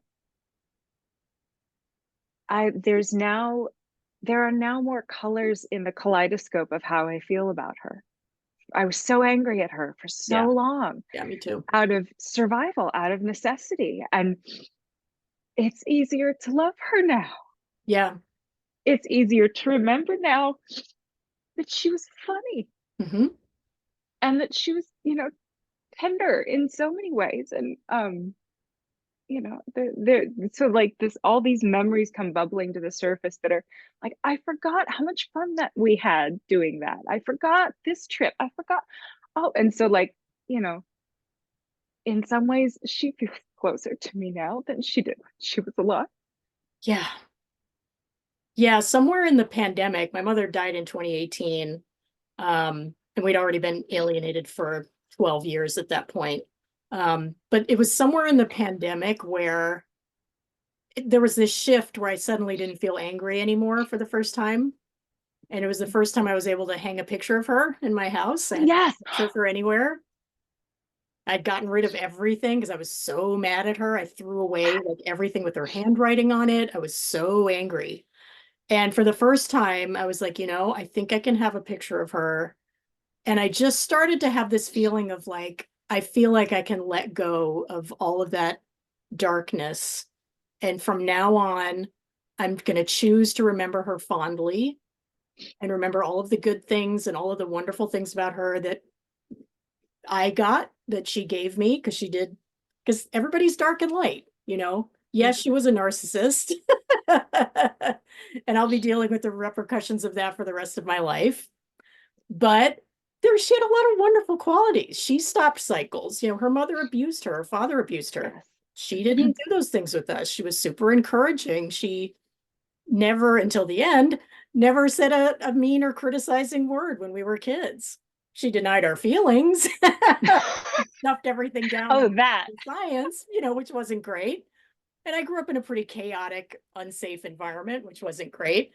But I'm just at that point where, and I hope this gives people hope who are struggling with this with their mothers or their parents, that I never thought I would stop being angry at her, but I think I am actually. Yeah. I think that's so wonderful. And I parallel so much of that. I'm just on an earlier phase Yeah. of It's new a for lot of you, that very same fresh. trajectory. Like, I think it was like 6 months before she died. It's the first time in my life I have ever hung her picture in my home, Mm. ever. Like, I don't, and I'm not generally a photos sitting out person. I'm kind of like anti clutter because Yeah, me also too. she was a hoarder and I grew up in a very disordered home. And so I'm not a loose picture frames person, but there are things on the wall. And I never had her picture up until 6 months before she died. I was like, I could put the, and it's a picture of when I was little and my brother was little and both my parents were young. And I was like, I can start to look at her now. Um and then she died. Yeah. But yeah, it's the feeling of just being able to finally be myself Yes. without the need to be a certain way for her. Yeah. was incredibly freeing. And Mhm. I always thought when she died, I would, if I could think of a tombstone, epigraph, I think you call it, for her, it would just be, I wish things had been different, Yeah. you know? I wish things had been different. I still can't really wrap my brain around. Every once in a while, it kind of hits me in the gut, like, your mother died of untreated something in a tiny little apartment in Brazil by herself in terrible agony. And that's how she died. And that was the end of her life. And that's what happened. I still can't really wrap my brain around how horrible that is. It is. How horrendous and how unnecessary. Yeah. And I probably will never really make my peace with that. And that's okay. But you know what that is? That is a Christian Science ending. Yeah. That is where the story ends up. Like, if you do that, that's the result. Um, it's, I mean, it's such a, I mean, my mom too, like, it's such a, there's such Christian Science deaths. Yeah. Yeah. Um, Elizabeth said that. Yeah. oh, This is a Christian Science death. yeah, Yeah. Because it usually means decades of neglect of little hints. yeah. I'm sure your mother had hints about her heart condition Oh, yes. for a Oh, long yes. time And that could have been yeah, managed. absolutely. Yeah. Yeah. And my mother had probably, like I've said before, we speculate she probably had a UTI that was never treated and got out of control and shut down her kidneys and turned into some bladder cancer or colon cancer or whatever. Over a couple of decades, this went on. And at any point, this probably could have been stopped or operated on, or something could have happened to at least prolong her life or take her out of being in constant pain and misery, but she chose not to, you know? Yeah. And we have to live with that. Yeah. That was something like when I first got together with my husband, he doesn't know from Christian Science. That's He's good. asking, he's Yay. he's asking like, it's like, so wait, why does your mom and why are they not going to the doctor? Like, and I was like, okay, well, you need to understand how I was raised. And, like, so he's now heard all the stories of my upbringing, and he's, he's scandalized. Yeah, horrified, but understands. Yeah. But so many times he has said to me, like, I don't like, you don't know what it's taking for me not to walk over there, pick up my phone, call your parents and ask them what the hell, like, why they did this to you. Like, I understand, like, Mm. you're still working out your issues with them, but like, this is what it brings up in me, like how, so it's been so interesting to see Christian Science through his eyes. Yeah, I have a similar situation where, I have a non-Christian Science, non-religious husband. And I think it was like on our second date. I just like, because I felt so safe with him, and he had stories of Yes. his own about other things. And I just like vomited out all of this stuff about my mother who was alive at the time, but we were alienated. And he just was like, what the hell? I mean, he responded wonderfully. Of course, he's a very kind, compassionate person, but it's intense. Like people who don't know Christian Science, once they get past the obvious stuff of like, oh, you don't believe in doctors, the other things, the thought processes and the denial and the constant gaslighting, and it's when they understand what those things are, which he does, and I imagine your husband Yeah. does as Yeah. well. Yeah. Yeah, they look at you like, wow, you survived a lot. Yeah. I used to have this chiropractor, and this is not an endorsement of chiropractic necessarily, but I used to go to this guy who was good at body work. And it was so funny because for a long time I didn't know what he was talking about, because I have a lot of chronic back pain. I have a lot of chronic pain.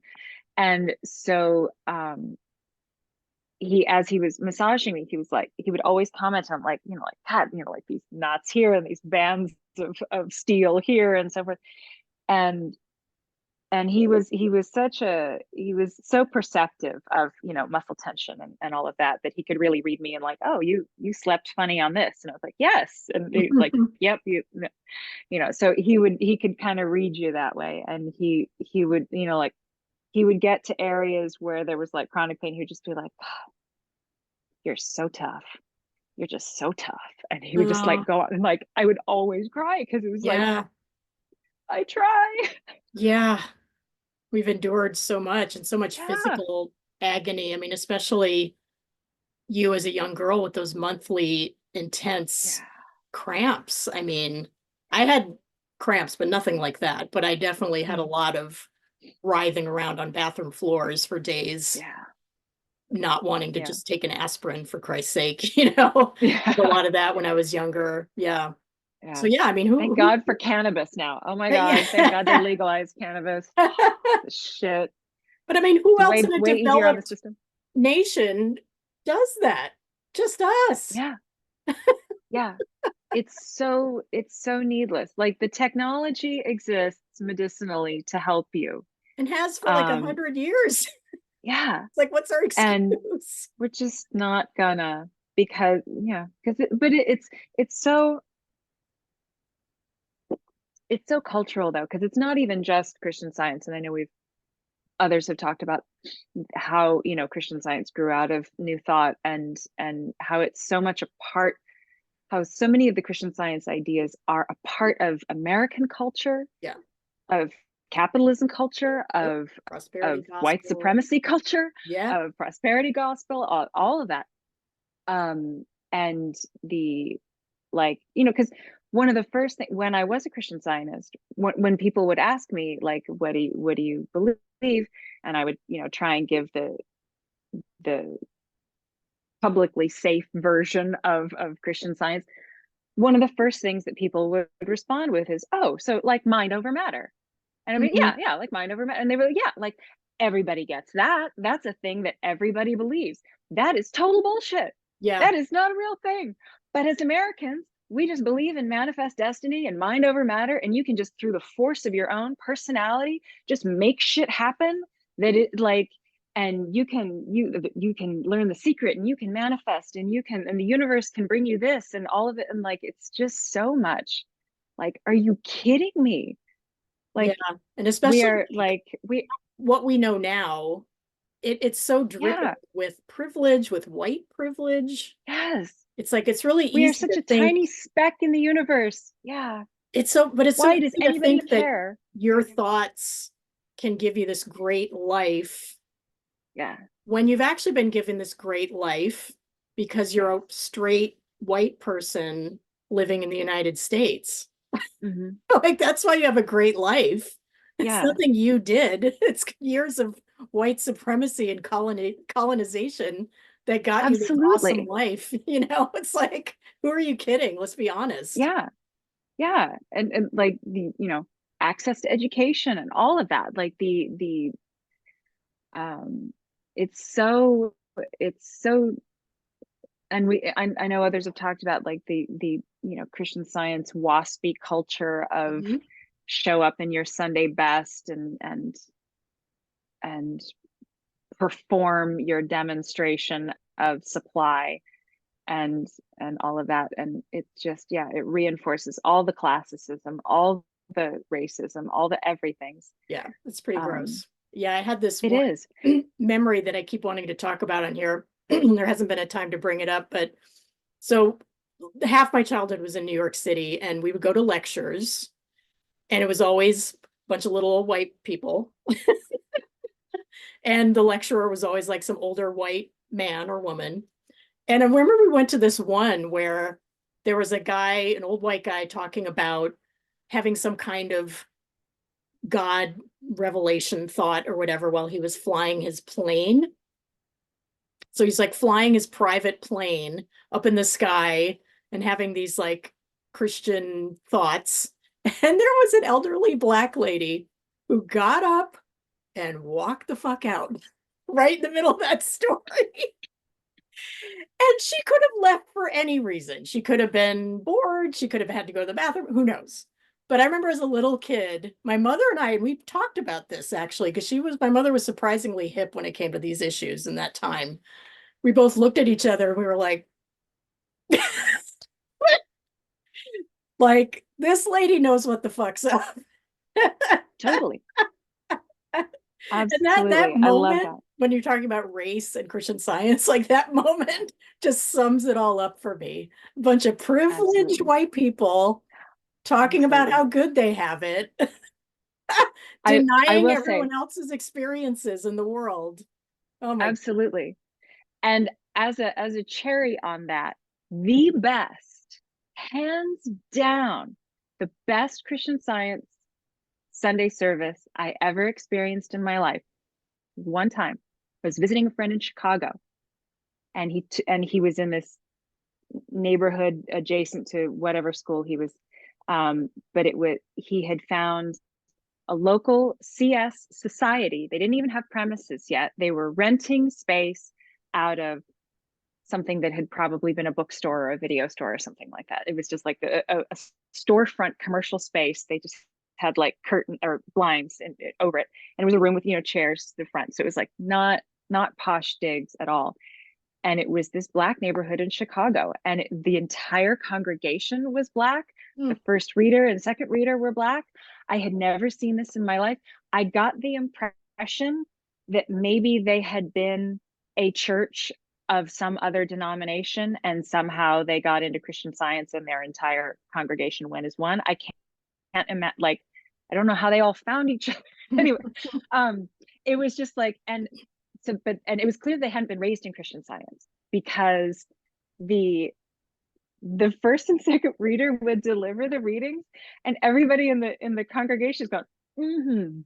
They were responding, and yeah, like it was a Baptist service, or it was more subdued. They were trying to be they were trying to not revert to original programming, but that was like, it was there alive. was at least, it was It alive. wasn't a There was a morgue like our response. church services. It was human. Yeah, Yeah, they were yeah, like, it was human. It felt so real. And I was like, this is great. Like, it was like, it as a Christian Scientist at the time, I was probably like 18 years old or something like that. It was like, it gave me hope for a brief moment that Christian yeah, Science could be cool. yeah. Or it could be something people would enjoy and actually like to Yes. participate in, you know, Yeah. find Something that might community. actually be, yeah, helpful or meaningful, or connect me to other people who, because I never went to church with anybody like that No, ever. me either. Yeah, every church we went to was all a dwindling, depressing group of little Yeah. old white people. And in New York City, occasionally there'd be like some younger people that were usually in the arts in some way, like an actress or musician or something. And they were all right. You know, we had some decent friends. But kind of seeker types, and this would work with their self evolution or Mhm. whatever. Who knows if they even stuck with it? But that's usually what we had was like 10 to 20 little old people, and occasionally like hipper young people who were just sort of checking it out. That's what Christian Science was in the 80s. I remember that, like, and especially when I first moved to LA, there would be congregations of the blue hairs scattered throughout. And then sometimes there'd be like one or two people in their 20s, or maybe, artsy people who decided to check out this thing or whatever. And like, you can always tell, like, they're not going to stay. They're not going Yeah, to last long. I would imagine those people at this point have probably moved on to more sort of new agey wellness kind of things that have that element of Mhm. the power of positive thinking that they were Yeah. probably attracted to. And they just found something a little less stodgy, Yeah. less Well, and ancient and creaky. yeah. Well, and also in the Christian Science of it all, I don't know about you, but like, the having been in one cult, you are easily uh, find your ways into others, including, like, my parents got suckered into Amway, not Mm-hmm. once, but twice. they and MLMs work just like cults. It's the exact Oh same thing. yeah. It's coercive control. Yeah. And so like, you know, the love bombing, all of that, it all works the same. And it's so like tying it all back to the whole American culture and the not even just the magical thinking belief system, but also a lot of the methods of authoritarian control. I mean, if you think about, you know, saying the Pledge of Allegiance every morning when you're growing up going to school, that is also indoctrination. Yeah. We accept that as socially okay because America's the best. Yay. American exceptionalism. Oh, yeah. But like, it's weird. And it's been a really, I mean, and that's putting it mildly, it's been a really, I'm in a difficult time with my deconstructing from Christian Science and culting and all of that because you can't ever get out of the cult. Like, there's nowhere to go. Yeah. There's like I can't get like it's everywhere. It's not just in Christian Science. It's it like and I don't mean that in like a paranoid, it's everywhere and we're all fucked. But like with a clear eye, there's a lot of I you know, I can find fault with the organization of most of what's around me. and and so it's like, you know, that it's an interesting time politically. It's like I don't know if I believe in this whole thing so much Yeah. anymore. I mean, you when you really study cults, as I have, you do come to realize that it's almost impossible for more than two people to get together without some kind of cult dynamic developing. You know, any group. I mean, I'm, as you know, very involved in swing dancing. And as much as that's pretty benign and just fun and all that, there are cult-like elements to it. There are, you know? And all you need is one sort of malignant personality type to be in a leadership position, and it starts to get really culty and gross and not healthy for people. That's all it takes, Mhm. you know? And I think yeah, I we're think wired for that, unfortunately, as human beings. And so groups are going to take on, we're going to wear the same costumes and we're going to speak with the same little lingo and we're going to start to depersonalize a little bit. And sometimes it's just okay, and other times it can get unhealthy, and you have to be educated to find where that line is for you, you know? I do think we have a tendency to fall into cults because I mean any of us, and I don't just mean CS people, but like anybody I mean, because there is no type that falls into a cult. Like cults take them all. Anybody can get into a cult. It's really I've heard a lot of people say that it's not about who you are or what you know or any of that. It's about when they get you. Yeah, how It's vulnerable about, you are. yeah, are you low enough to accept any kind of help, even something that sounds crazy?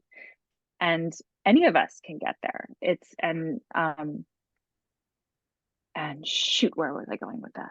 Oh, oh, um, oh my God, I've Well, done it again. I'll add in that I've learned that cults, there can be family cults. Yes, There yes. can Oh, be, that's yeah, yes. if that Now I helps you. remember. Yeah. Yeah, we're easy victims for cults as humans, but I don't know that I necessarily believe that the formation of a cult is inevitable. I think I think a lot of it is a capitalism culture that reinforces a lot of the you don't have value unless you are producing Yeah. a certain amount that we can quantify and so forth.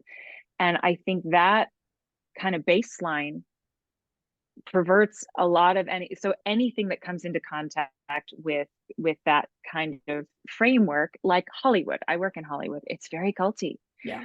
um and like Hollywood is not as bright and shiny as it sells itself. And but when somebody criticizes Hollywood and somebody talks about Hollywood being unfair or cruel or corrupt or, you know, unjust, quite often the pushback is, well, you just weren't successful in Hollywood, so you're a sore loser. You're bitter. You didn't have what it Yeah. takes. You're just bitter. Hollywood is, Hollywood is a wonderful place where all your dreams come true. It is a business that runs on desperately hopeful people who get chewed up on the bottom, and generally you don't rise above that Rampant unless you nepotism. come in with capital. Yeah, unless you come in with some kind of capital, either social capital or money capital, or like you don't get generally somewhere in Hollywood without a leg up from someone or several someones. And they absolutely gatekeep the good stuff. They absolutely do. And like when people came out with, hashtag me too, and there were folks who had the audacity to be like, in Hollywood this could happen. And it's like, are you kidding me? Like That's like ground the zero. yeah, the abuse in Hollywood, the abuse of power in so many ways. Like, of course, sexual power, of course, gender power was abused. Yeah. They'll do anything. It's a very like so it like I've recently started looking for work outside of Hollywood, in part because like I want to be less in that machine. It's still where my skill set is. I still work there, but I don't want to work for the machine, because I feel like it's all connected. I am done being told how I'm going to do me. Yeah. Yeah, definitely taking some agency and being more in control of your life is something that I think a lot of ex-Christian Scientists can relate to. I mean, I've run my own business since I was 25, 26 years old at this point. And a lot of that is just that kind of rebel spirit of, I don't, I want to do my own thing. I don't want to be told what to do. I was told what to do my entire childhood. I'm over it. I don't think I'm really employable at this point. It's been so long. I can't imagine having an employer anymore. But yeah. So I think we should probably wrap Oh, up. sure. It's been wonderful talking to you. So much more to talk about, I'm sure. Oh, But yes. I And should, dance. I haven't even gotten to dance, but yeah, eventually we'll get to dance. yeah, yeah. So let me Okay. ask you the final questions. Oh, yeah, sure. I think we know the answers, but I'll ask anyway. Oh, yeah. Do you consider, in your opinion, Christian Science a cult? 100%.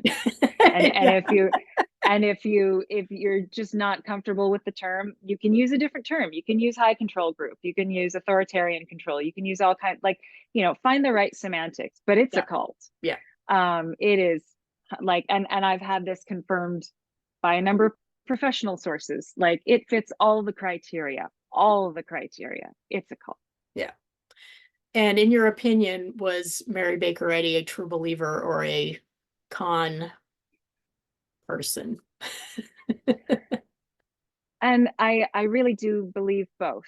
And I think that is the nature of narcissism, is they are both a victim and a perpetrator. They are both aware of what they're doing and not.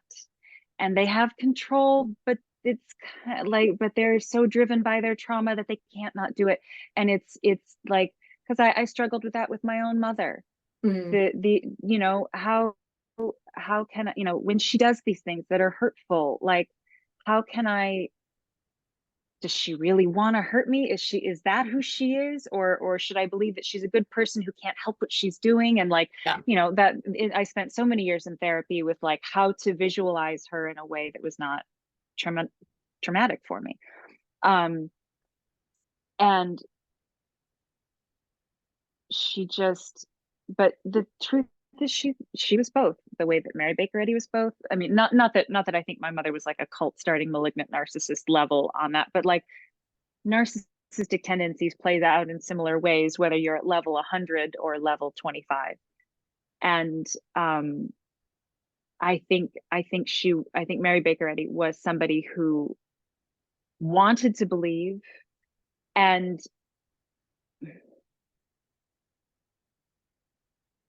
constructed whatever internal framework she had to both believe and do whatever she had to do on the side. I think her consciousness was split enough that both of those are true.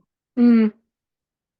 Because I think the best con men believe a little, or believe enough to sell you on the belief. Yeah. And because empathy is a real thing, and when you feel somebody's fervor, and Mary Baker Eddy was apparently a very charismatic public speaker and personality, and obviously the material she was peddling was dry as toast, but if she managed to make it sexy, I guess she must have been pretty good.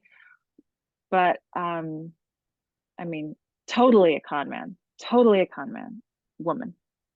And I don't think it would still be here 5 generations later if there wasn't some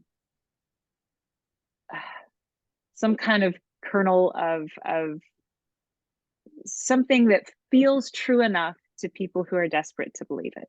Yeah. Yeah, it's not actually true, but Yeah. It has those came from what elements she wanted to be true.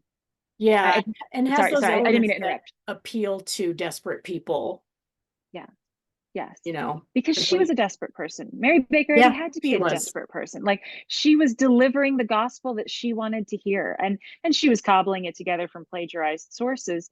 But I bet even I wouldn't be at all surprised if in her consciousness she managed to, sure, I'm just using the words, but it's to put together my idea, like it's and I don't mean that in a way to defend or absolve her. What she did was heinous from start to finish. Long may she burn in hell if I believed in hell. Like that woman's trash. But but I think she probably believed in what she was doing on some level. And or that belief was so reinforced by the necessity of, now that I have this con going, I must double down, I must believe, I must prove it true. Yeah. I mean, even when I was in Christian Science, I remember knowing just enough about her personal life and her life story to be a little like, huh, like her personal life is kind of a mess, actually. Her Yeah. marriages and her son and her Oh alienation yeah. from her son. And Mm-hmm. it looked like she led this really chaotic Oh life. yeah. And Getting kicked that out of always, boarding houses. Yeah. yeah, that was always in my head. Like, yeah, that doesn't quite sound like she's this exalted going She on sounds there. like if you take away the religious aspect, she sounds like such a hot mess, this woman. Yeah, Like, she yeah. just She was a 1900s, 1800s hot mess. yeah. Because I like, mean, who but a hot mess is going to be like, I fell down, I'm going to sue the city, and when that doesn't work out, I'm going to use it as the crutch of my new religion. Like, it's yeah, I mean, I can't help but feel like I watched recently the documentary about the Mother God cult. oh, I haven't seen Are that. you aware of this one? It's this woman who, it's pretty grisly. I don't know, you might not want to watch it right now. But this woman who starts this odd little hippie cult, and she died, and they basically like kept her body for quite a while. So Wow. this mummified body. And finally, someone did like a wellness check or something, and they found this because they were waiting for her to come back. Oh my God. So it's kind of grisly. It's a little Mm. hard to watch because they do have footage of all of these things. But it was, I couldn't help but think of Mary Baker Eddy while I was watching it, because this woman had this really sad, chaotic life with all these partners and kids, and leaving the kids and coming back, and obviously she had a narcissistic streak that was part of all of this, and there was a lot of alcoholism. I mean, just really sad life. They talked to her sister and her mother, and it really pinged something in me, having been the family member of somebody that you're helplessly watching spiral out of control. I was like, oh, I know that feeling. And you just stand by and go, I can't help this person, and how Yeah. excruciating that is, until finally you just have to kind of, for your own mental health, just turn away and live your own life. Yeah. But yeah, to bring it back to Mary Baker Eddy, I see, whenever I see a female cult leader, which is rare, but it does Mhm. happen, Yeah. Super I rare. see very similar parallels to their lives, their actual personal lives in Mary Baker Eddy's life. Yeah. Which Yeah. again, Beware. Victorian hot mess, you know? Yeah. Beware the skinny white woman peddling religion. Yeah. Yeah. Well, this has been great, Emily. I know we have so much more to talk about. Yes. Always happy to do a part 2. Oh yeah, totally. I'm ready. Yeah. So, We'll start with dance next time. yeah, exactly. We'll start about dance. There's so much to talk about with dance. Oh, so great. So, here we are, a few days before Christmas. Merry Christmas or happy holidays. You too. You too. Happy New Year. And we'll speak again soon. Okay, great. Thanks, Hillary. Thank you. Bye. Thanks for listening to Leaving Christian Science. Disclaimer, I'm not an expert, I'm not a historian, I'm not a therapist, I'm just an ordinary, imperfect human who had the misfortune of being born into Christian Science. The views and opinions expressed in this podcast are those of the guests and do not necessarily represent those of the host. This podcast is for informational purposes only and is not intended to replace professional, medical, legal, or psychiatric advice.